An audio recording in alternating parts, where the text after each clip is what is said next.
orbit because of its solar panels. I'm wondering if those similar constraints are on this mission or if the Crew Dragon's lifetime in orbit has been extended. Thank you. So the solar panels are different for a longer duration. I'll leave it to Kathy. Oh, sorry about that. Stepping on you there. It's a fully certified vehicle, so 210 days. So as Jim said, you know, there's an upgraded solar panel design, and so every aspect of the vehicle is 210 days. Thank you. Friendly reminder for our callers to please state to whom you'd like to direct your question. Next, we have Michael Sheets from CNBC. Hi, all. I just wanted to ask a quick question that could be answered by either Kathy or Hans. I know that Crew Dragon is designed to hold up to 7 passengers. I'm wondering at this point when you might expect to see that full capability utilized. I know this is a big step from 2 to 4, but I'm wondering whether or not you have any missions planned in the near future that would expand that all the way up to the full 7 passengers. Thanks. So from a NASA perspective, I'll answer first and then let Hans talk about the capacity for 7. You know, our capability is for 4, but we also have this unique, we have unique requirements for us to also fly powered cargo payloads that take up extra room and then additional cargo, right, where other missions in low Earth orbit may or may not have those types of requirements also. So the NASA capability is for the full complement of 4 crew members, like Jim talked about, but that's what trades off our crew and cargo requirements for these missions. Yeah, we always have the option, but as for NASA missions, we use the space right now for cargo and an extra capability, and we will continue to fly 4 astronauts to the International Space Station.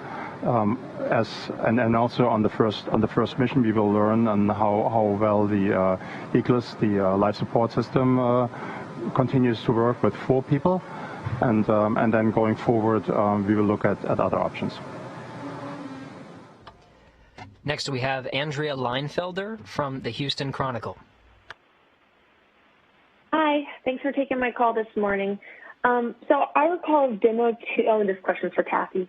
I recall of Demo 2 that we launched in the afternoon, partly because of the astronaut sleep schedule. We know we need everyone to be able to get a good night's rest and to sleep at the right time. So I was curious as to why we decided to launch this one at 2:40 in the morning. Thank you. Well, I wish for my boss's sake I could launch this mission in the afternoon, I think, because really what drives when we launch is the phasing. So when the rocket and the International Space Station kind of line up together in the best way for us to get there. So really physics kind of drives the time frame for when we launch during on particular days. So it worked out really nicely for us on our launch in May that we were able to provide a nice launch window in the afternoon. I was hoping I'd be able to do the same thing for this mission, but we're going to have a great launch, excuse me, early in the morning instead. So night launches are very beautiful. Next, we have Paul Brinkman from UPI.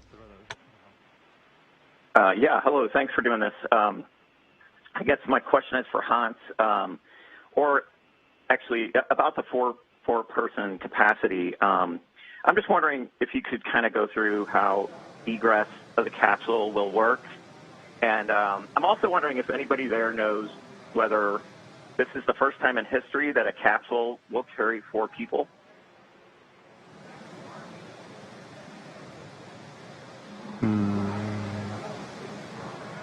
Yeah, I'm thinking really fast here. I'm trying to remember if there's any other capsule with 4 people. I mean, going into the capsule and getting out of doesn't change with 4 people. It just takes probably twice as long as with 2, one after the other. And we have a crew that supports, the astronauts and how they settle in their seats and make sure they're all buckled up and comfortable. And so I don't see any changes here. And also, if you keep in mind, Dragon is relatively roomy for a space capsule for 2 people and also for 4 people. You can still walk around there a little bit. So I don't anticipate any space constraints with 4 people at this point in time. And regarding your question for four people in the capsule, I think you're right, but I'm not sure. I would say from the American perspective, you had Gemini, Mercury, Apollo. None of them had 4. You had the space shuttle, which was not a capsule, and now we're back to the capsule model. I would have to say, from an American perspective, I'm pretty sure that this is the first time we've launched 4 in a capsule, and I think that's probably true for our international partners as well and others around the world.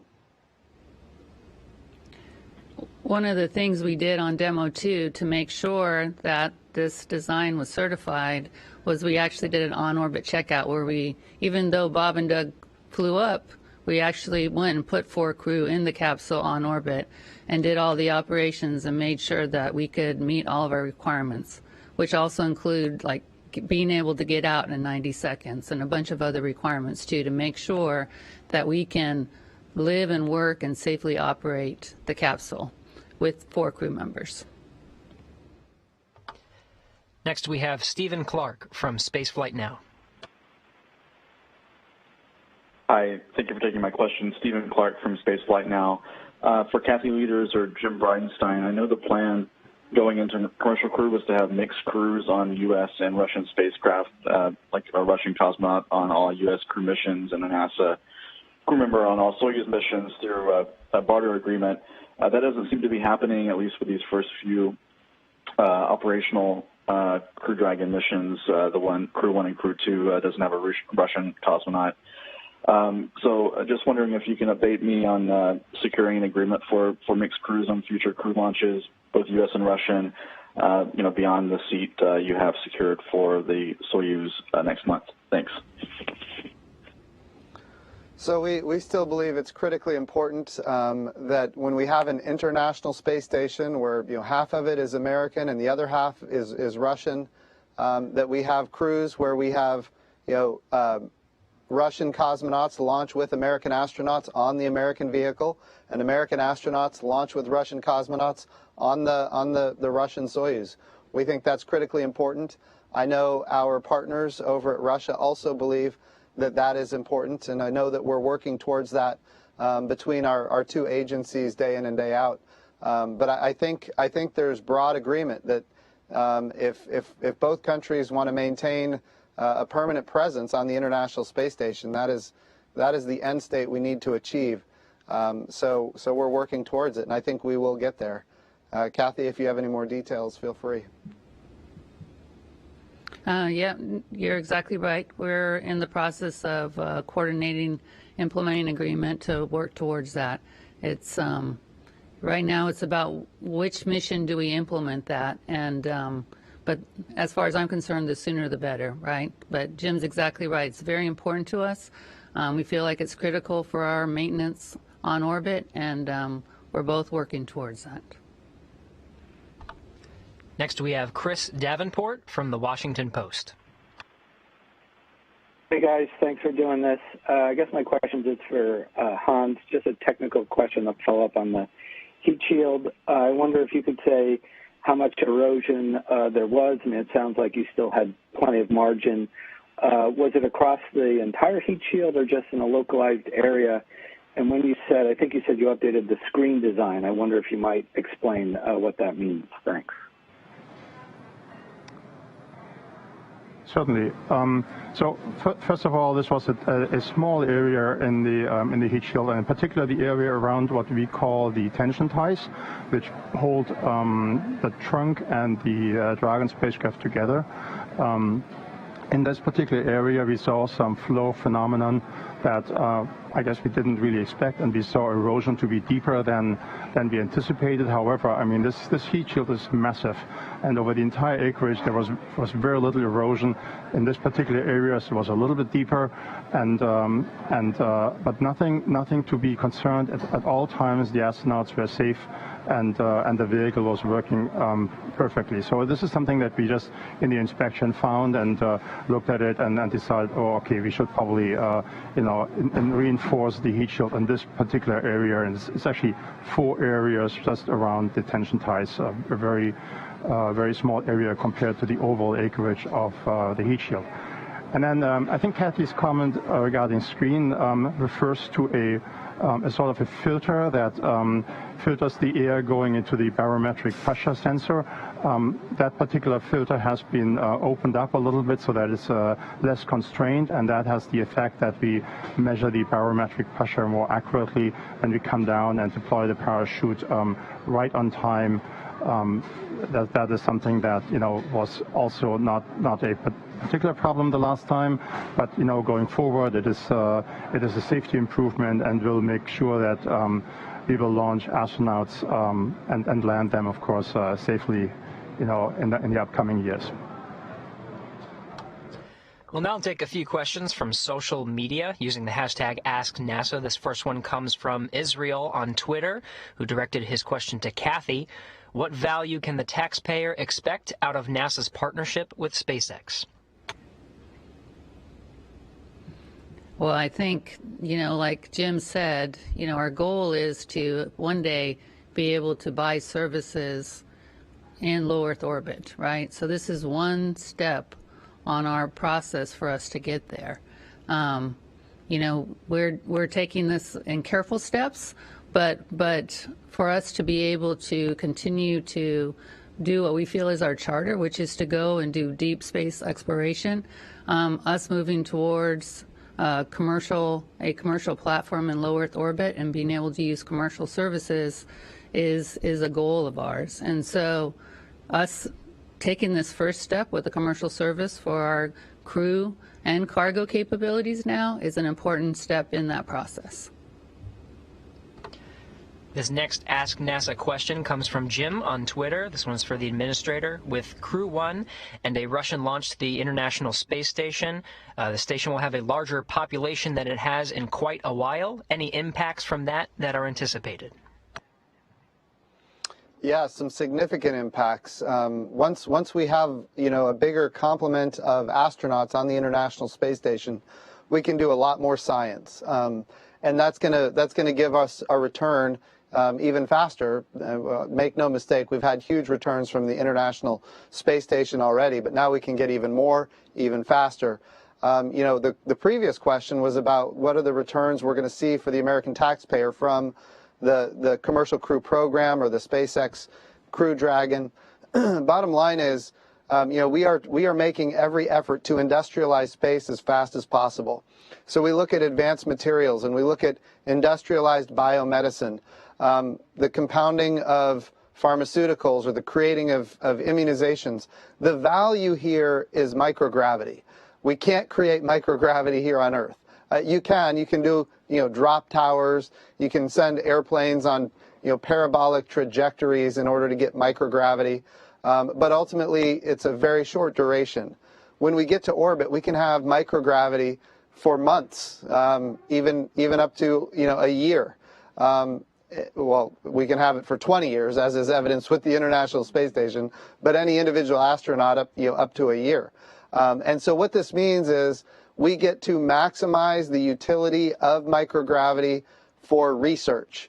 And ultimately, we're focusing our research for a day when that research becomes applied. So when we think about the ability to create human tissue for people that maybe need new tissue, whether it's skin or something else. Using your own adult stem cells, we can create your own tissue in the microgravity of space. When you do it in the gravity well of Earth, it just goes flat. So there's a lot of benefits. I like to talk about advanced materials, creating an artificial retina for the human eyeball so people who have macular degeneration don't have to lose their eyesight. And there's so many more things that we get from these kind of activities. And of course, when we think about Kibo and our partners on the International Space Station from Japan and some of the capabilities that they've put that give us the ability to put instruments on the outside of the space station, both for astrophysics and the study of the Earth, to increase crop yields while reducing water usage, to transform how we do agriculture. There are so many benefits to commercialization. The International Space Station is really the place to prove all of these things out. And then it's up to the private sector to make determinations that it's worth capitalizing and then using these commercial capabilities that we've built. But make no mistake, NASA has a long history of commercial capabilities. We think about people watching this right now on the internet, for example, internet broadband from space, Dish Network, DirecTV, GPS, how do we navigate, how do we produce food and energy and do disaster relief, predict weather, understand climate. The returns here are really astonishing. The International Space Station is an amazing capability for the country. And of course, having more crew on the International Space Station makes all of these advancements happen faster. And that gets us to a day of commercialization faster than we could have done otherwise. So this is really, it's a great time to be at NASA, and it's a great time to see all of the amazing developments happen. We'll now return to our phone bridge over to Jeff Faust from Space News. Yeah, good morning. I wanted to return to the issue of certification and when, this is for Kathy, when you expect to have everything wrapped up and have that certification review, and how soon can that certification review take place before the launch? Thanks. So we've actually had our program level certification review already, and we had our status at the agency level. So right now we're just in the process of finalizing the last few pieces of documentation that we need to close out our human rating certification plan, which I view that will be done probably in the next week to 10 days. And then our final cert we will be doing at our as part of our flight readiness review for Crew 1. So we're kind of doing it in two phases, finishing up our human rating certification plan, which I think should be in the next week to 10 days, and then finalizing, kind of dotting the I's, crossing the T's at our flight readiness review. That will be coming up about a week before we go into Crew 1. Next we have Eric Berger from Ars Technica. Yeah, hi. Thanks very much for doing this. My question is about commercial space. I think all of you are true believers. Hans and Kathy, obviously you guys have been doing this for a long time. Jim, I think everyone on the phone could chant along with NASA wants to be one of many customers. But I'd like to know whether, Jim, in the 4 months since Demo 2, you've seen a shift from the non-believers in commercial space, so the skeptics who maybe thought commercial space wasn't up to the task. Have you seen any signs that sort of, maybe more people are realizing the potential here?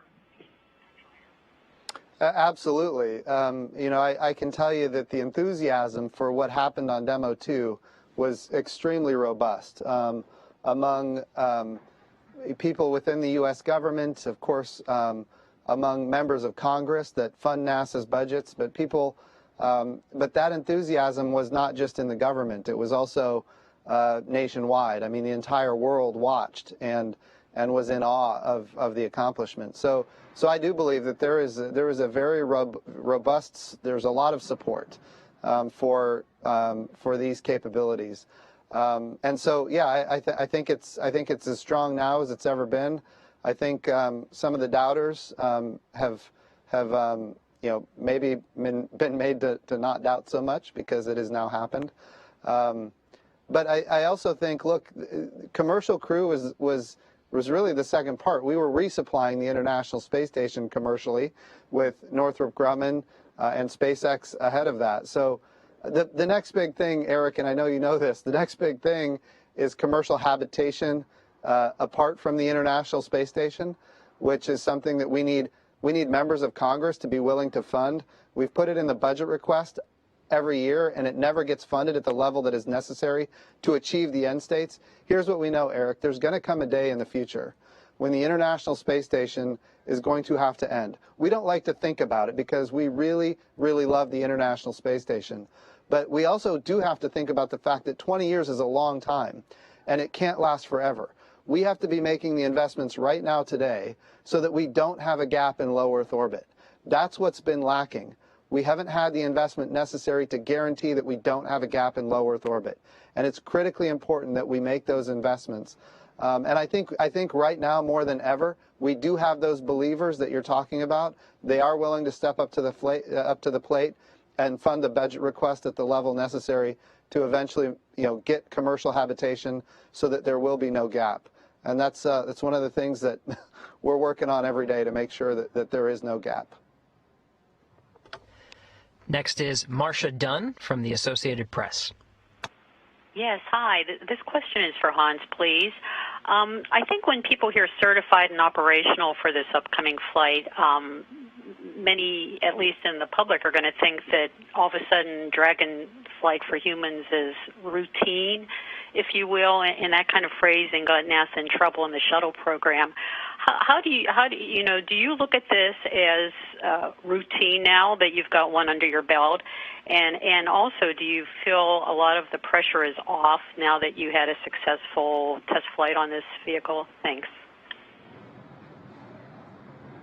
Well, that's a great question, actually. And honestly, I don't feel that this is over at all. I feel like we need to actually step it up.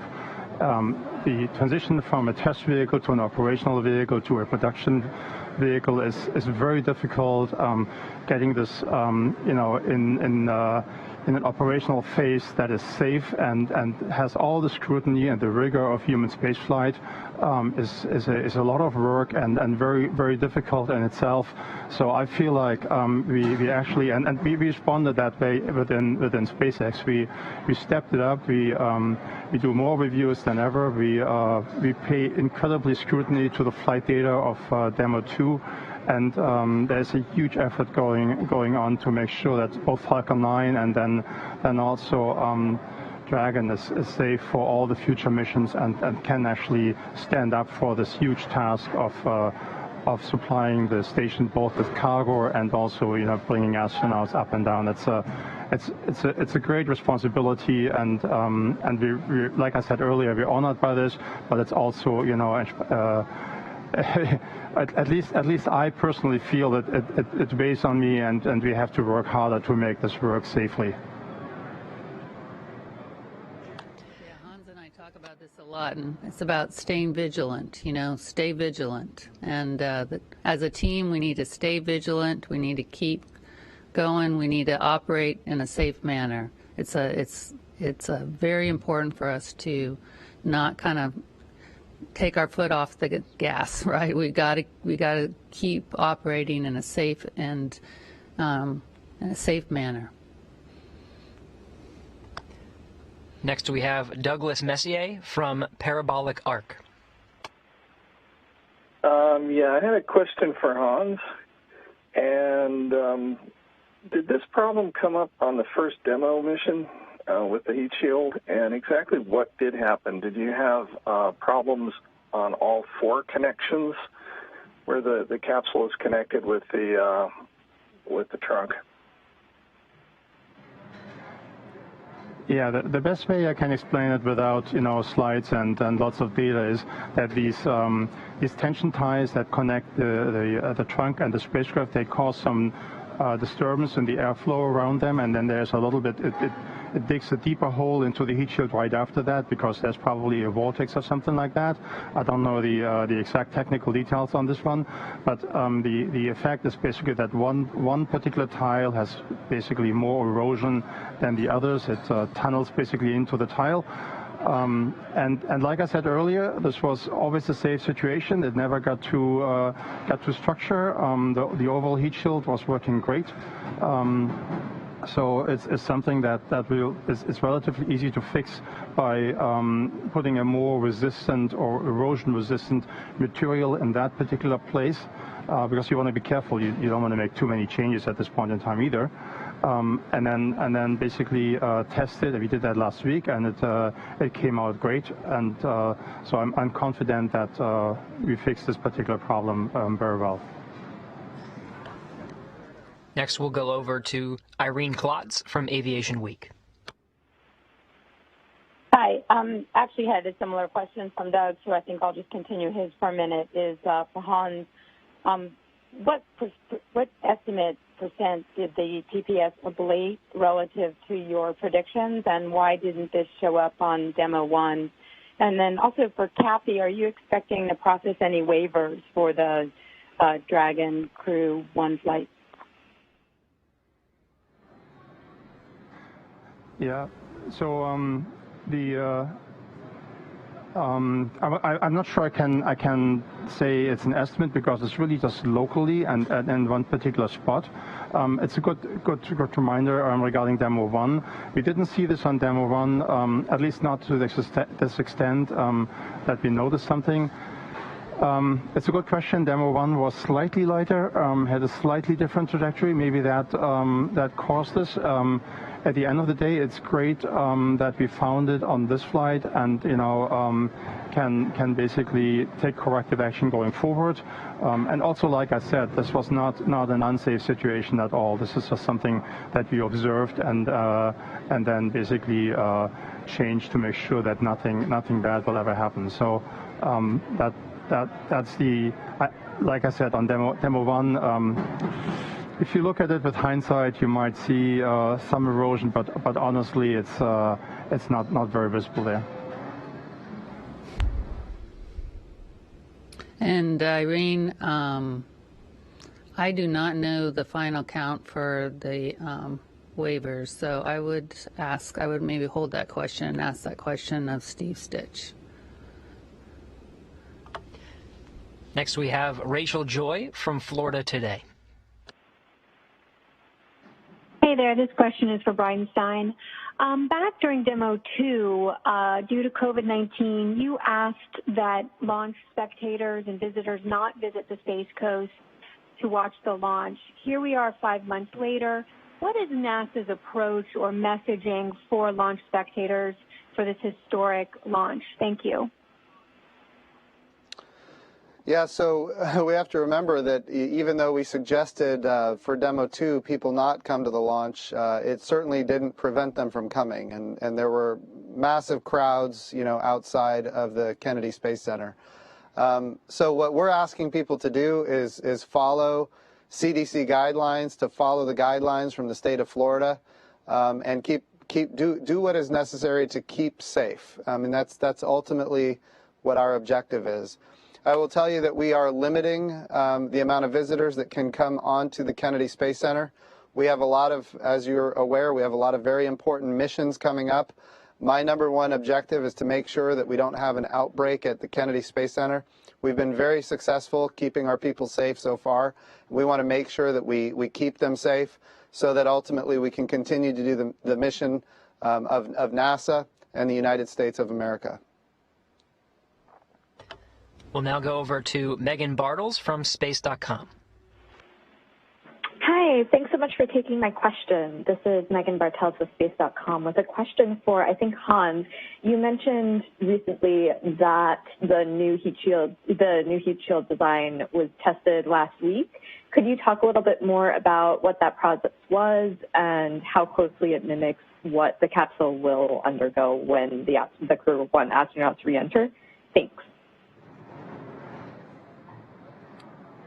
Yes, of course. So the test we do is it's called an ArcJet test, and it is in a NASA facility in Moffett. I don't remember the center right now. It's up here in California. I'm really embarrassed by not knowing the name right now. But I actually wasn't there. I did look at the wind tunnel, that ArcJet tunnel, a while back, and it's pretty impressive because it can very well recreate the situation. But then the size of the area you can test is obviously not very large. It's a relatively small area. So I think we, in terms of as realistic testing as you can, we did what we could, and then we also do a lot of analysis and make sure that we got any flow phenomenon worked out from the analysis side based on the flight data we saw with Demo 2 and then last but not least, I also mentioned that CRS-21, the new cargo Dragon, will go up a month after Crew 1, and this particular Dragon will come back earlier, so that gives us another chance to validate the design and to make sure that everything is safe and good going forward. And it's Ames. It was done at the Ames Research Center, and obviously NASA and SpaceX folks have been looking at it. We have a lot of thermal protection